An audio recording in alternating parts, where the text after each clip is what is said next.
UCC पर अब तक मुस्लिम संगठन ने हल्ला बोला था, लेकिन अब हिंदू संगठन आरएसएस यूसीसी के समर्थन में उतर आई है। शरीयत कानून की वकालत करने वाले जमीयत उलेमाए हिंद के प्रमुख अरशद मदनी ने कयामत तक शरिया रहने की बात कह दी, तो वहीं all India personal law board ने ऐतराज जताया। तो अब जवाब में यूसीसी के समर्थन में आरएसएस आ गई है। चलिए आपको बताते हैं कि आखिर क्या कुछ कहा आरएसएस की तरफ से, क्या कुछ कहा गया। आरएसएस के महासचिव दत्तात्रेय होसबले ने कहा, समान नागरिक संहिता भारतीय संविधान का अभिन्न अंग है और इसका सुझाव इसके निर्माताओं ने दिया है। यह पहली बार है जब संगठन ने इस प्रस्ताव पर विवाद के बारे में बात की है। होसबले ने कहा कि यह भाजपा द्वारा प्रचारित विचार नहीं था और संघ ने कभी भी इसको लागू करने के लिए केंद्र सरकार से संपर्क नहीं किया। दत्तात्रेय होसबले ने कहा कि जब तक समान नागरिक संहिता लागू नहीं हो जाती, तब तक लोकतंत्र में लोकतांत्रिक प्रक्रिया के माध्यम से इस पर चर्चा होनी चाहिए। इसलिए विधि आयोग ने राय मांगी है। कई लोग इसका विरोध कर रहे हैं, लेकिन जो लोग ऐसा कर रहे हैं वे नहीं जानते कि यूसीसी क्या है।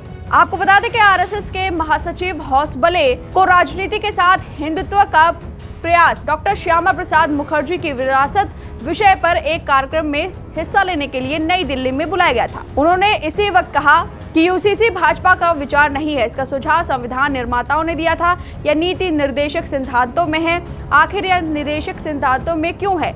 दत्तात्रेय होसबले ने कहा कि यह निर्देशक सिद्धांतों में इसलिए है क्योंकि यह संविधान का हिस्सा है। यह राज्य की संरचना का एक अभिन्न अंग है, जिसका अर्थ है कि प्रशासन, शासन, कानून निर्माण आदि इसके आधार पर हो सकते हैं। मुस्लिम और हिंदू कई चीजों पर अटकलें लगा रहे होंगे, लेकिन यूसीसी केवल उन्हीं के बारे में नहीं है।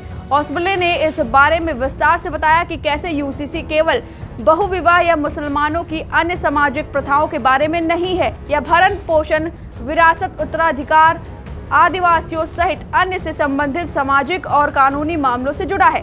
उन्होंने कहा कि जब उत्तराखंड सरकार ने न्यायिक अधिकारियों सहित एक समिति नियुक्त की तो लगभग 4.5 लाख लोगों ने अपनी राय दी थी। इसमें मुश्किल से 0.1% या मुस्लिम समाज के बारे में कुछ भी नहीं था, जबकि 99.9% भरण पोषण, विरासत, विवाह अधिनियम, उत्तराधिकार, संपत्ति कानून, आदिवासियों के बारे में था। लोगों से एकत्र किए गए सुझाव और राय में से बातें शामिल थी। अब आरएसएस के महासचिव ने बड़ा बयान दे दिया है। अब इस पर all India Muslim personal law का कोई जवाब आता है या नहीं, ये देखने वाली बात होगी। फिलहाल इस खबर पर आपकी क्या राय है, हमें कमेंट करके जरूर बताएं। वीके न्यूज, राष्ट्र के नाम।